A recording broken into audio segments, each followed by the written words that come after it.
Salam sejahtera untuk kita semua. Assalamualaikum warahmatullahi wabarakatuh. Selamat pagi, Bapak Ibu dosen, serta teman-teman sekalian yang saya hormati. Perkenalkan, saya Nindi Dewi Lestari dari kelas MJ 203 kelompok 6. Pada kesempatan kali ini, saya akan mempresentasikan hasil analisis regresi linear sederhana untuk menjawab soal nomor 6 yang berjudul Analisis regresi linear sederhana, pengaruh investasi terhadap pertumbuhan laba. Mari kita mulai dari latar belakang penelitian ini. Seorang Chief Financial Officer atau CFO memiliki tanggung jawab besar dalam menentukan arah alokasi modal perusahaan. Salah satu pertanyaan paling krusial yang sering muncul adalah apakah investasi yang kita tanamkan benar-benar memberikan dampak yang signifikan terhadap pertumbuhan laba? Pertanyaan ini bukan sekedar pertanyaan akademis, melainkan pertanyaan strategis yang menjadi dasar pengambilan keputusan bisnis. Untuk menjawab pertanyaan tersebut, kami mengumpulkan data dari 30 perusahaan sebagai sampel penelitian. Tujuannya adalah menganalisis secara empiris hubungan antara besaran investasi yang dilakukan dengan tingkat pertumbuhan laba yang dihasilkan. Berdasarkan latar belakang tersebut, rumusan masalah dalam penelitian ini adalah apakah ada hubungan yang signifikan antara investasi perusahaan dan pertumbuhan laba? Lebih lanjut, tujuan dari analisis ini bukan hanya sekedar mengetahui ada atau tidaknya hubungan, tetapi juga membangun sebuah model prediktif. Model ini nantinya dapat digunakan oleh perusahaan untuk memperkirakan seberapa besar potensi pertumbuhan laba yang bisa mereka raih jika melakukan investasi dengan nilai tertentu. Dengan demikian, hasil penelitian ini bersifat praktis dan aplikatif bagi dunia bisnis. Untuk melakukan analisis, kita perlu mengidentifikasikan variabel-variabel yang terlibat. Mari kita bahas satu persatu. Variabel pertama adalah variabel independen, yang dalam konteks ini adalah investasi. Variabel ini bersifat bebas, artinya nilainya tidak dipengaruhi oleh variabel lain dalam model. Saya menempatkan investasi sebagai variabel yang diduga mempengaruhi pertumbuhan laba. Investasi diukur dalam satuan ribu dolar Amerika Serikat. Angka ini mencerminkan total model yang ditanamkan oleh masing-masing perusahaan dalam periode pengamatan. Semakin besar angka ini, semakin besar pula modal yang dikeluarkan perusahaan. Variabel kedua yang tidak kalah penting adalah variabel dependen, yaitu pertumbuhan laba. Berbeda dengan investasi, variabel ini bersifat terikat, artinya nilainya diduga dipengaruhi oleh variabel independen, dalam hal ini yaitu investasi. Pertumbuhan laba diukur dalam satuan persen. Angka ini dihitung sebagai persentase peningkatan laba bersih yang diperoleh perusahaan dalam periode yang sama dengan periode pengamatan investasi. Dengan demikian, dalam model ini, kita akan melihat apakah perubahan pada nilai investasi akan diikuti oleh perubahan pada pertumbuhan laba. Untuk mempermudah pemahaman, mari kita visualisasikan hubungan antar variabel ini.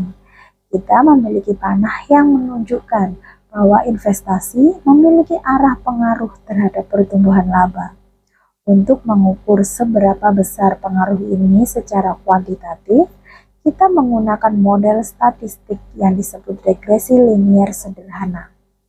Model ini sangat tepat karena hanya melibatkan satu variabel bebas dan satu variabel terikat, serta mengasumsikan hubungan antara keduanya berbentuk garis lurus atau linier. Sebelum melakukan pengujian, kita harus merumuskan hipotesis terlebih dahulu. Hipotesis adalah dugaan sementara yang akan kita uji kebenarannya menggunakan data. Yang pertama adalah hipotesis nol atau H0.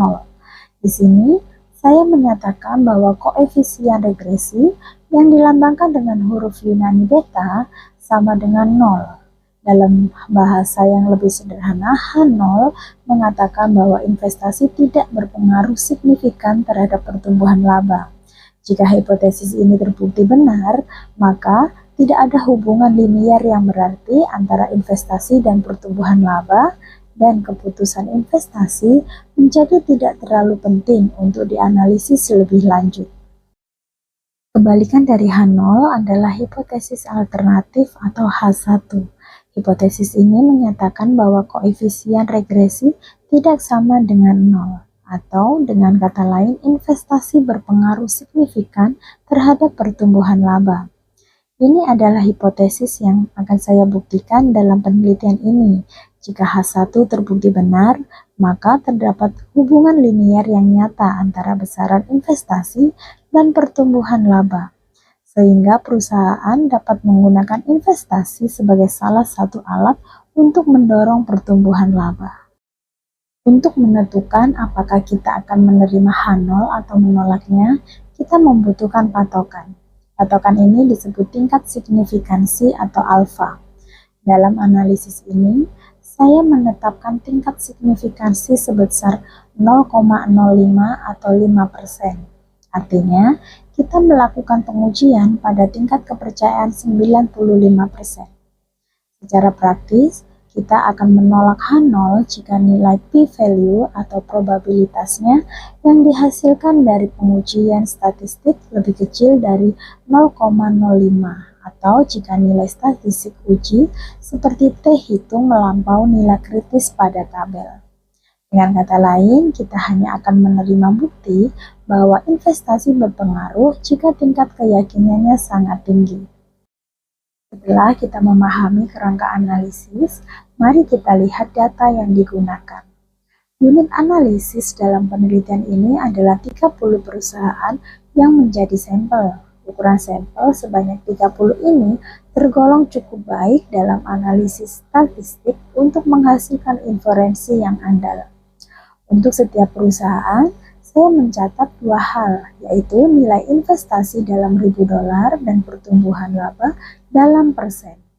Yang perlu digarisbawahi, seluruh data untuk 30 observasi ini lengkap dan tersedia di lampiran laporan, sehingga proses analisis dapat direplikasi oleh siapapun yang ingin memverifikasi hasilnya. Ringkasan statistik deskriptif dari data dapat kita lihat dalam tabel ini. Tabel ini memperjelas kembali bahwa investasi dan pertumbuhan laba masing-masing memiliki 30 observasi. Variabel investasi berperan sebagai prediktor atau variabel yang memprediksi, sedangkan pertumbuhan laba berperan sebagai respons atau variabel yang diprediksi. Ini adalah fondasi awal sebelum kita masuk ke pemodelan. Kini kita tiba pada inti dari analisis, yaitu hasil regresi. Dari pengolahan data terhadap 30 sampel, kita memperoleh dua parameter utama dari persamaan regresi. Yang pertama yaitu intercept atau konstanta sebesar 10,258. Ini adalah nilai dasar yang secara matematis merupakan nilai pertumbuhan laba ketika investasi bernilai 0. Meskipun secara praktis investasi 0 jarang terjadi, angka ini penting sebagai titik awal persamaan. Yang kedua adalah, dan yang paling penting, adalah slope atau koefisien regresi sebesar 0,0402. Angka inilah yang akan kita gunakan untuk mengukur pengaruh investasi terhadap pertumbuhan laba. Selain koefisien, ada dua ukuran penting lainnya yang menunjukkan kualitas model. Yang pertama adalah koefisien korelasi atau R sebesar 0,904. Angka ini mengukur kekuatan dan arah hubungan linier antara investasi dan pertumbuhan laba. Nilai 0,904 sangat mendekati 1. Dan berarti hubungannya sangat kuat dan positif. Yang kedua adalah koefisien determinasi atau R kuadrat sebesar 0,817. Angka ini sangat krusial karena menunjukkan seberapa baik variabel independen kita dalam menjelaskan variabel dependen. R kuadrat sebesar 0,817 artinya 81,7% Variasi yang terjadi pada pertumbuhan laba dapat dijelaskan oleh investasi. Ini adalah angka yang sangat baik. Interpretasi dari nilai-nilai ini sangat jelas. Dari nilai R, kita yakin bahwa ada hubungan positif yang sangat kuat. Ini berarti secara statistik, jika investasi naik, maka pertumbuhan laba cenderung juga naik. Ini adalah kabar baik bagi CFO. Sedangkan dari nilai R kuadrat, kita bisa menyimpulkan bahwa model ini memiliki daya penjelas yang luar biasa. Sebanyak 81,7% dari fluktuasi pertumbuhan laba dapat dijelaskan oleh investasi. Hanya sekitar 18,3%, sisanya yang dipengaruhi oleh faktor-faktor lain seperti efisiensi operasional, kondisi pasar, atau manajemen risiko yang tidak kita masukkan dalam model. Dari parameter-parameter yang telah kita bahas, kita dapat menyusun persamaan regresi linear sederhana. Persamaannya adalah Y topi atau Y prediksi sama dengan 10,258 ditambah 0,0402 dikali X. Di sini Y topi adalah prediksi pertumbuhan laba dan X adalah nilai investasinya. Konstanta 10,258 adalah intercept dan 0,0402 adalah slope. Persamaan ini adalah inti dari model prediktif yang akan kita gunakan untuk menjawab pertanyaan penelitian. Perhatikan arah hubungan pada persamaan ini. Koefisien slope yang positif yaitu 0,0402 menunjukkan bahwa hubungan antara investasi dan pertumbuhan laba adalah positif. Ini berarti setiap penambahan investasi akan selalu diikuti oleh peningkatan prediksi pertumbuhan laba. Namun perlu saya tekankan, persamaan ini paling valid digunakan untuk memprediksi dalam rentang nilai investasi yang ada di data sampel kita, yaitu antara nilai investasi minimum dan maksimum. Prediksi di luar rentang tersebut atau yang disebut ekstrapolasi harus dilakukan dengan sangat hati-hati, karena bisa menghasilkan kesalahan yang besar. Persamaan kita sudah bagus, tapi kita belum mengujinya. Mari kita lakukan uji signifikansi. Pertama adalah uji T yang digunakan untuk menguji signifikansi koefisien regresi secara parsial. Dengan derajat bebas sama dengan N dikurangi 2, yaitu 30 dikurangi 2 sama dengan 28 dan alfa 5%. Kita mendapatkan T tabel sebesar 2,048. Sementara itu, dari pengolahan data kita memperoleh T hitung sebesar 11,18. Dibandingkan 11,18 jauh lebih besar dari 2,048. Ini adalah bukti yang sangat kuat untuk menyatakan bahwa koefisien slope kita signifikan. Dengan kata lain, investasi benar-benar memiliki pengaruh yang nyata terhadap pertumbuhan laba. Selanjutnya, kita lakukan uji F. Uji ini bertujuan untuk melihat apakah model secara keseluruhan layak atau fit. Dengan derajat kebebasan 1 dan 28, F tabel pada alfa 5% adalah 4,20. Namun F hitung yang kita peroleh adalah 124,94. Ini adalah selisih yang sangat besar dan menunjukkan bahwa model kita sangat fit. Karena F hitung lebih besar dari F tabel, kita dapat menyimpulkan bahwa model regresi kita secara keseluruhan layak dan signifikan untuk digunakan dalam melakukan prediksi. Ini semakin memperkuat hasil uji T sebelumnya. Mari kita rangkum hasil uji signifikansi ini. Dari kedua uji, baik uji T maupun uji F, kita melihat bahwa nilai statistik uji, yaitu T hitung dan F hitung, berada jauh di atas nilai kritisnya, yaitu T tabel dan F tabel. Ini secara otomatis berarti nilai p-value dari kedua uji tersebut pasti kurang dari 0,05. Dengan demikian, kita menolak H0 dan menerima H1. Kesimpulannya, model regresi yang kita bangun adalah signifikan secara statistik. Kita tidak perlu khawatir hasil ini terjadi secara kebetulan. Setelah model dinyatakan valid dan signifikan, kita dapat menggunakannya untuk membuat prediksi. Mari kita jawab pertanyaan dari soal. Skenarionya adalah jika seorang CFO ingin memprediksi pertumbuhan laba ketika perusahaan melakukan investasi sebesar $450.000, berapa hasilnya? Kita masukkan nilai X sama dengan 450 ke dalam persamaan kita. Perhitungannya adalah Y topi sama dengan 10,258 ditambah 0,0402 dikali 450, hasilnya adalah 10,258 ditambah 18,09 yang sama dengan 28.348. Jadi hasil prediksinya adalah sekitar 28,35%. Apa artinya ini?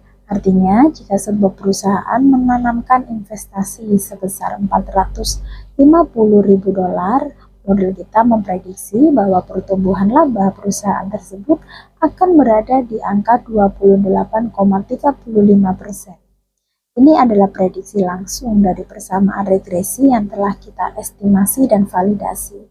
Tentu saja, hasil ini adalah prediksi, dan seperti yang sudah kita bahas, ada 18,3% faktor lain yang bisa mempengaruhi hasil aktualnya. Setelah kita melakukan prediksi, penting untuk menginterpretasikan setiap komponen model agar pemahaman kita lebih komprehensif. Pertama, mari kita lihat intercept atau konstanta sebesar 10,258. Secara matematis, ini adalah nilai pertumbuhan laba ketika investasi sama dengan nol. Dalam konteks bisnis, angka ini bisa diartikan sebagai laba dasar perusahaan. Ini adalah pertumbuhan laba yang mungkin masih bisa diraih perusahaan bahkan tanpa melakukan tambahan investasi. Pertumbuhan ini bisa berasal dari faktor-faktor lain seperti aset yang sudah ada, reputasi merek, atau efisiensi internal yang tidak kita masukkan ke dalam model. Berikutnya adalah slope atau koefisien regresi sebesar 0,0402 yang merupakan bintang dari analisis ini. Interpretasinya sangat sederhana. Setiap kali perusahaan menambah investasi sebesar $1.000, maka pertumbuhan laba akan meningkat sebesar 0,0402 poin persentase. Ini adalah metrik yang sangat berharga bagi manajemen. Sebagai contoh, jika manajemen ingin menaikkan pertumbuhan laba sebesar 1%, maka mereka harus menyiapkan tambahan investasi sekitar 1 dibagi 0,0402, yaitu sekitar $24,88.000. Ini memberikan gambaran yang jelas tentang tingkat pengembalian investasi. Dan yang terakhir, mari kita interpretasikan koefisien determinasi atau R kuadrat sebesar 0,817. Seperti yang sudah disinggung, R kuadrat ini menunjukkan bahwa model kita secara keseluruhan sangat baik. Sebanyak 81,7% variasi yang terjadi pada pertumbuhan laba di antara 30 perusahaan sampel dapat dijelaskan oleh variabel investasi. Ini adalah temuan yang sangat kuat, namun kita harus tetap kritis. Masih ada 18,3% sisanya yang disebabkan oleh variabel lain yang tidak kita masukkan, seperti efisiensi operasional, dinamika pasar, strategi pemasaran, atau bahkan faktor eksternal seperti kondisi ekonomi makro. Ini bisa menjadi topik untuk penelitian selanjutnya. Untuk memastikan model kita benar-benar valid dan tidak bias, kita harus menguji asumsi klasik regresi linier. Asumsi ini adalah syarat wajib agar kesimpulan statistik kita bisa diandalkan. Pengujian pertama adalah uji linearitas. Asumsi ini menguji apakah hubungan antara variabel independen dan dependen berbentuk garis lurus. Cara paling sederhana untuk memeriksanya adalah dengan melihat nilai koefisien korelasi R. Karena nilai R kita adalah 0,904 yang sangat tinggi. Ini mengkonfirmasi bahwa hubungan linearitas terpenuhi dengan baik. Pengujian kedua adalah uji normalitas residual. Asumsi ini mengharuskan bahwa residual atau error dalam model kita terdistribusi secara normal. Kita menggunakan uji Shapiro-Wilk. Hasilnya, kita memperoleh nilai p-value sebesar 0,830. Karena nilai p ini jauh lebih besar dari 0,05, maka kita gagal menolak hipotesis nol yang menyatakan bahwa residual berdistribusi normal. Dengan kata lain, asumsi normalitas terpenuhi. Ini penting terutama jika kita ingin membuat interval kepercayaan atau melakukan prediksi yang akurat. Pengujian ketiga adalah uji homoskedastisitas.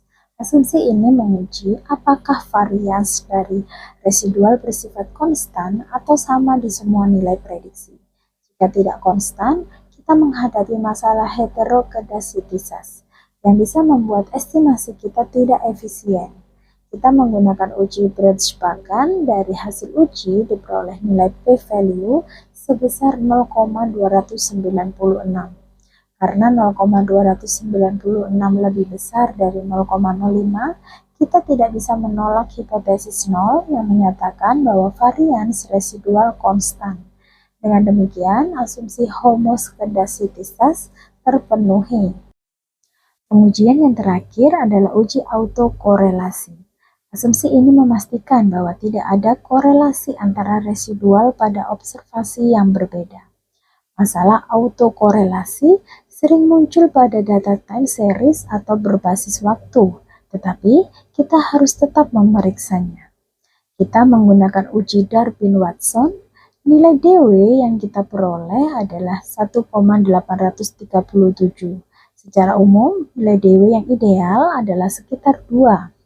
Sebagai paduan praktis, nilai antara 1,5 dan 2,5 dianggap tidak menunjukkan adanya autokorelasi yang serius. Karena nilai kita berada di rentang tersebut, kita dapat menyimpulkan bahwa tidak ada autokorelasi.